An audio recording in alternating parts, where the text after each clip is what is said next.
kami akan menceritakan sebuah alur cerita film berjudul Nobody yang dirilis pada tahun 2021. Film ini menceritakan tentang seorang pensiunan pasukan elit khusus yang kehidupan normalnya telah diusik ketika rumahnya disatroni oleh para perampok, yang mana saat itu ia mencoba untuk menahan diri agar tidak melakukan perlawanan. Namun keputusannya itu malah membuat dirinya justru berakhir diremehkan oleh keluarga serta orang-orang terdekatnya. Menanggapi hal itu, ia pun kemudian memutuskan untuk memberi paham kepada orang-orang yang telah meremehkannya itu dengan melacak keberadaan orang yang merampok rumahnya hingga ia pun harus berurusan dengan para mafia. Lantas, bagaimanakah perjalanan kisahnya? Baiklah, tanpa banyak basa-basi lagi, langsung saja kita ke alur ceritanya.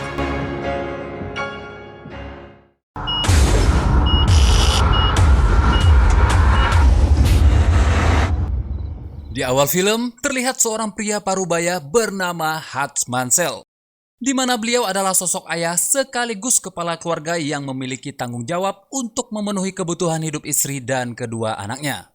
Diketahui, ia bekerja di perusahaan milik sang ayah mertua sebagai petugas administrasi. Hari-harinya ia lalui dengan rutinitas yang sangat monoton, di mana Hutch melakukan aktivitas yang itu-itu saja setiap harinya.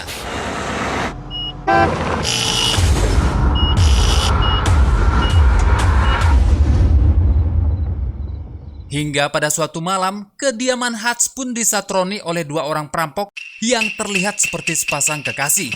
Di mana saat ia akan memergoki kedua perampok itu, ia pun ditodong dengan sebuah senjata api. Hutch kemudian membiarkan mereka untuk mengambil beberapa lembar uang di atas meja dan menyerahkan jam tangan miliknya secara cuma-cuma tanpa adanya perlawanan sedikit pun dari Hutch. Namun, di saat salah satu perampok tersebut teralihkan perhatiannya, anak sulung Hutch pun berhasil menjatuhkan salah satu rekan dari perampok tersebut.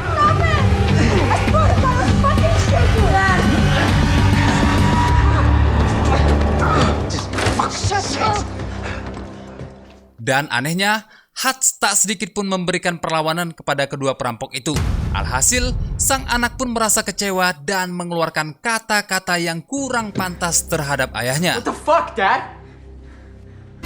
Beberapa saat kemudian saat polisi datang, sang anak dan istri Hutch menceritakan semua kronologi insiden yang baru saja terjadi dan sedikit menyinggung tindakan Hutch. Yang mana dari keterangan tersebut, membuat polisi seolah menunjukkan rasa kecewanya atas tindakan yang Hutch lakukan pada saat itu. Akibat peristiwa tersebut menimbulkan dampak negatif terhadap mental dan pikiran Hutch, di mana ia berpikir bahwa sang anak sulung beserta istrinya mulai meragukan sosok Hutch yang dianggap sebagai panutan untuk dapat melindungi keluarganya.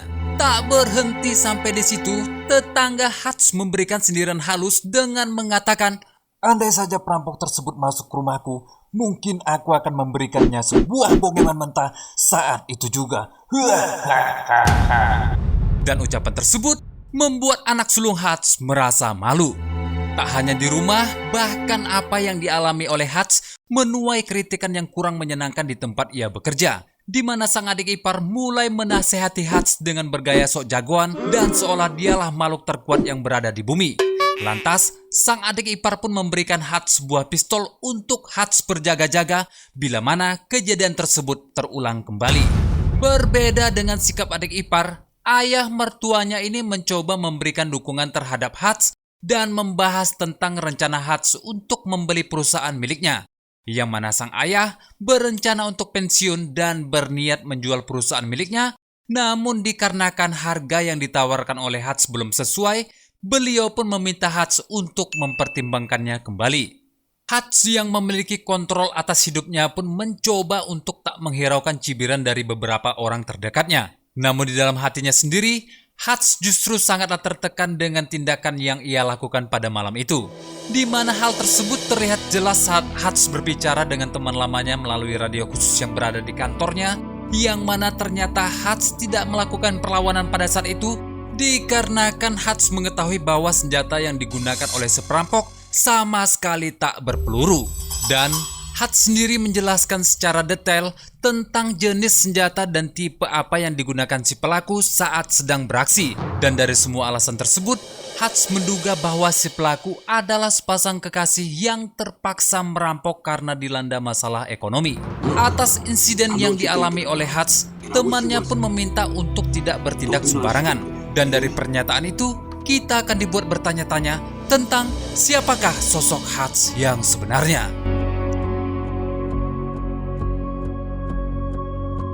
Singkat cerita, selepas pulang bekerja, Hatch pun menyempatkan diri untuk menjenguk ayahnya di panti jompo, di mana sang ayah yang mengetahui kondisi Hatch pada saat ini kemudian memberikan nasihat untuk mengingatkan dirinya di masa lalu.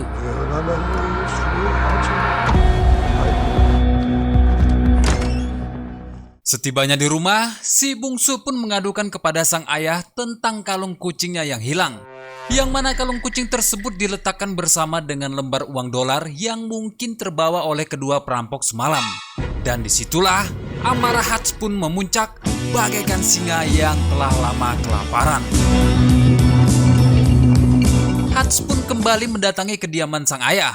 Namun saat Hatch mengambil kotak kecil yang berada di dalam lemari, kita akan dibuat terkejut secara serentak bahwa ternyata ayah Hatch itu sendiri adalah seorang veteran FBI. Hatch pun kemudian mengambil ID card sang ayah dan juga sebuah pistol untuk kemudian bersiap-siap memburu kedua perampok yang menyatroni rumahnya tempo hari guna mengambil kembali kalung kucing milik sang anak.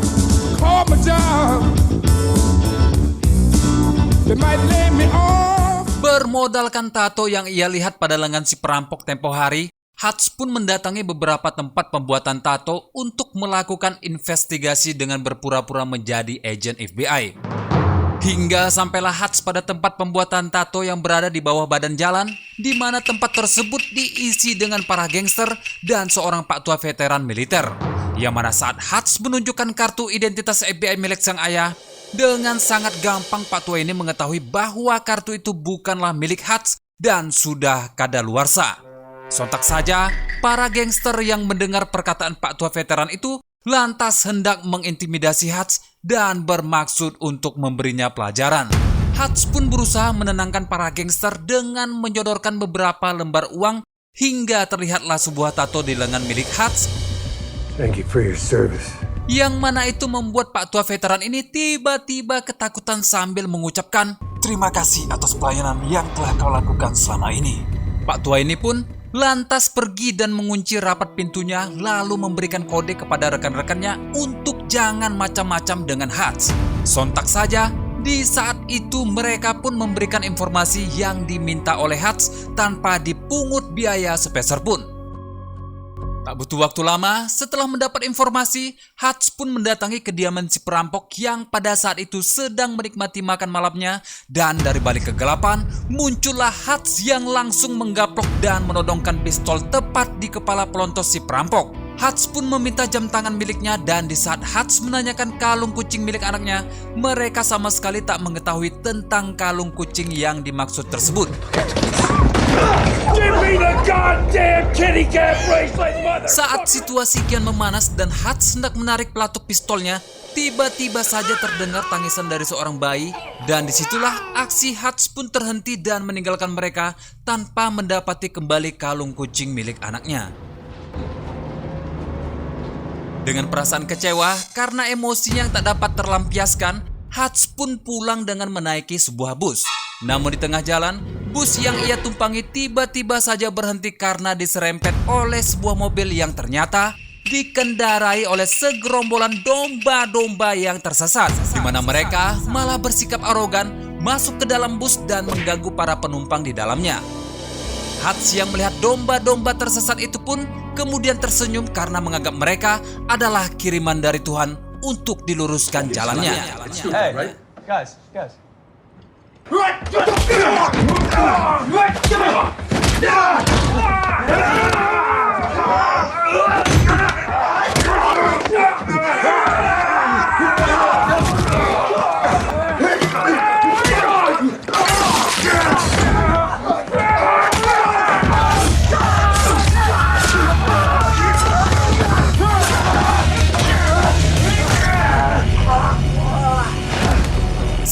puas meluruskan jalan domba-domba tersebut, Hutz pun pulang dengan kondisi yang penuh dengan luka-luka, di mana sang istri yang masih menunggu kepulangan Hutz lantas terkejut dan bergegas untuk mengobati luka-lukanya.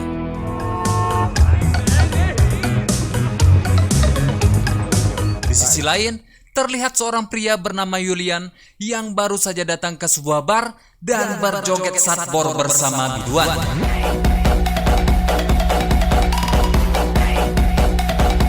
Setelah selesai mensatbor seisi bar, Julian dikomentari oleh rekannya karena menurut rekannya tingkah laku dari Julian ini tidak selaras dengan profesinya sebagai seorang mafia.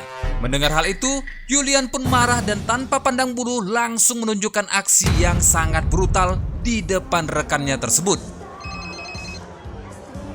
Yeah. Tak lama setelah kejadian tersebut, Julian menerima telepon dari anak buahnya yang memberitahukan bahwa adik Julian tengah dirawat di rumah sakit karena telah dihajar oleh seseorang. Yang mana kita ketahui, orang yang menghajar adik Julian tidak lain adalah Hutz. Dengan bermodalkan sebuah kartu perusahaan tempat Hutz bekerja yang tertinggal dan ditemukan oleh salah satu anak buah Julian, ia pun memerintahkan informannya untuk mencari tahu identitas orang yang telah membuat adiknya sekarat. Dan dari kartu perusahaan itu, yang entah bagaimana caranya, informan tersebut berhasil mengetahui keberadaan ayah Hutz. Akan tetapi, mereka masih belum mengetahui identitas Hutz yang sesungguhnya.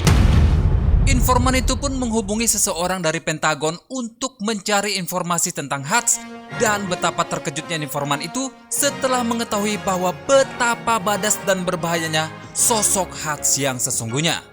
Tanpa pikir panjang, informan itu pun lantas memberikan informasi kepada Julian serta langsung mengundurkan diri dari pekerjaannya saat itu juga karena ia tak ingin berurusan dengan singa yang sedang kelaparan.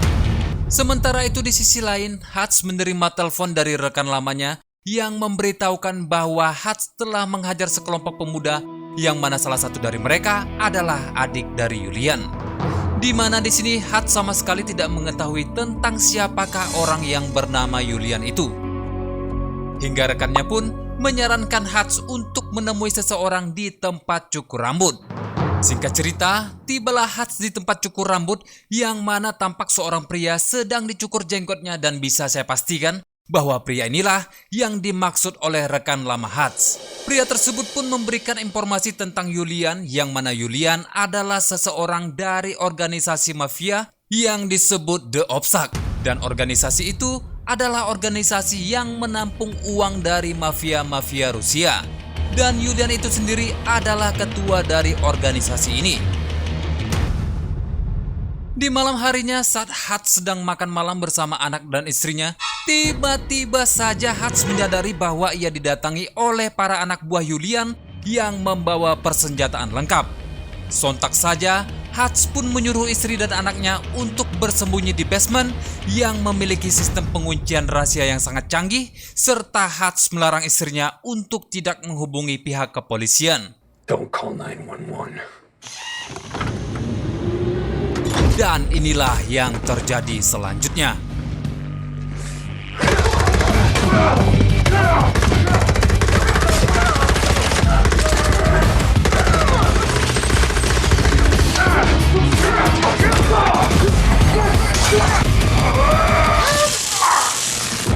Singkat cerita, setelah baku hantam yang cukup sengit, Hutz pun berhasil dilumpuhkan oleh anak buah Julian.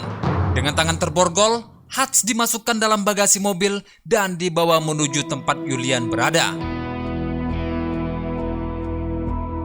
Namun saat di perjalanan, Hutz yang kembali tersadar dan menyadari bahwa tangannya dalam keadaan terborgol dapat dengan mudah melepaskan borgol tersebut dan melakukan perlawanan hingga membuat 3 anak buah Julian dipaksa pergi ke alam baka.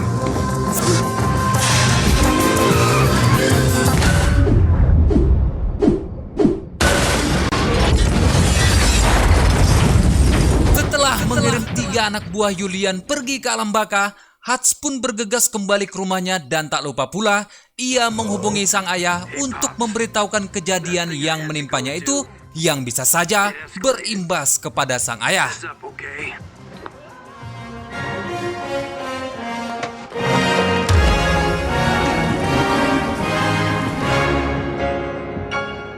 Dan ketika Hats selesai membersihkan dirinya, ia pun kemudian kembali membuka pintu basement di mana istri dan anaknya bersembunyi. Lalu Hats pun meminta sang istri untuk membawa anak-anaknya pergi ke tempat yang aman guna menyelamatkan diri sampai situasi kembali kondusif. Sementara itu, ayah Hats yang berada di panti jompo didatangi oleh dua orang pria yang tak lain adalah anak buah Julian untuk membunuh sang ayah. Dan kita akan benar-benar dibuat tercengang melihat dua orang pria tersebut dibuat sama sekali tak berkutik dan tak berdaya ketika ayah Hats yang seorang jompo ternyata lebih berbahaya dari yang dibayangkan.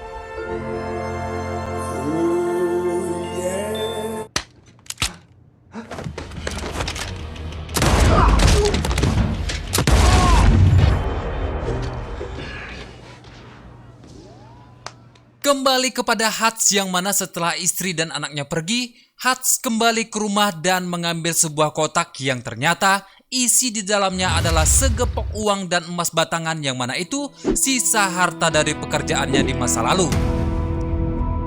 Setelah itu Hats pun membakar rumahnya dan pergi mendatangi ayah mertuanya untuk membeli perusahaan tempat di mana ia bekerja.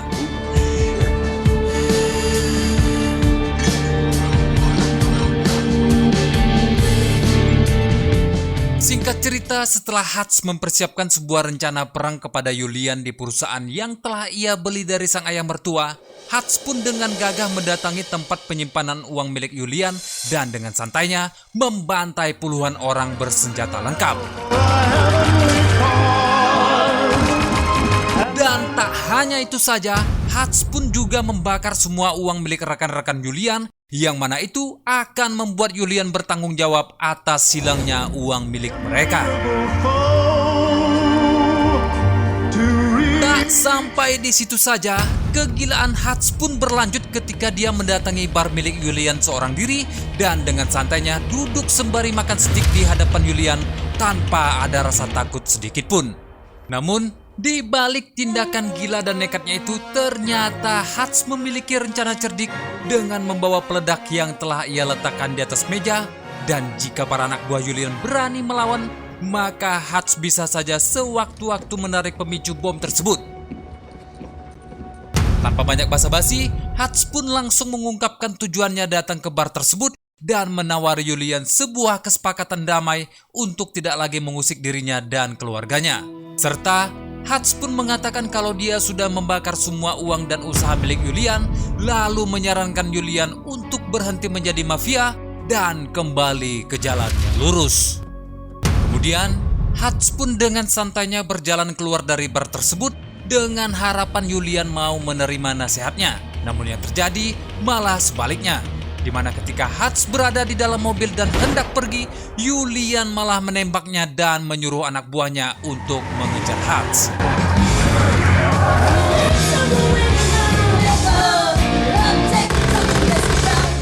Tibalah Hats di depan perusahaan yang sudah ia beli dari ayah mertuanya, yang mana ketika Hats keluar dari mobil, ia pun terkena tembakan dan dibuat terpojok. Remember when I said don't do nothing stupid?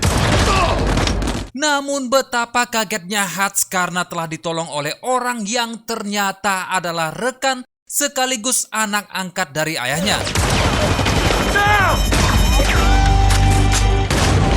Dan yang lebih mengagetkan lagi, ketika ayah Hats tiba-tiba keluar dari pintu perusahaan tersebut dan memberikan jalan untuk Hats masuk.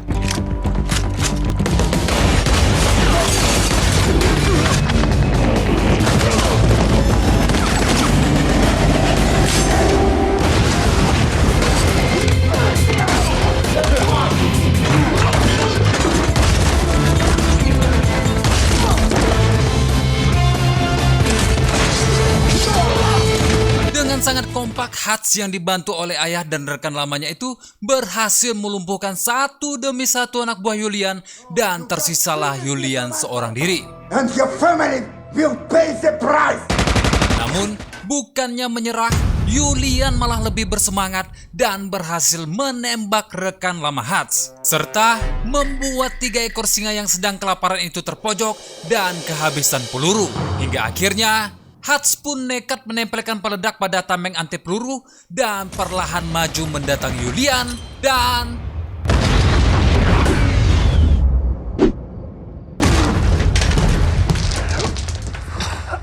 Setelah semua itu berakhir, Hutz pun ditangkap dan diinterogasi oleh dua polisi yang mana mereka sangat terkejut karena di lokasi kejadian ditemukan puluhan jasad manusia dan seolah tak percaya bahwa Hutz lah yang melakukannya seorang diri. Tak lama salah satu polisi tersebut menerima panggilan telepon dan disusul dengan polisi yang satunya lagi, di mana mereka mendapatkan telepon yang entah dari siapa, namun kelihatannya orang tersebut sangatlah penting. Dan yang sangat mengejutkannya adalah setelah menerima telepon tersebut, mereka langsung meminta maaf kepada Hutz karena telah menangkapnya dan langsung membebaskan Hutz begitu saja tanpa ada sesuatu yang menyulitkannya sedikit pun.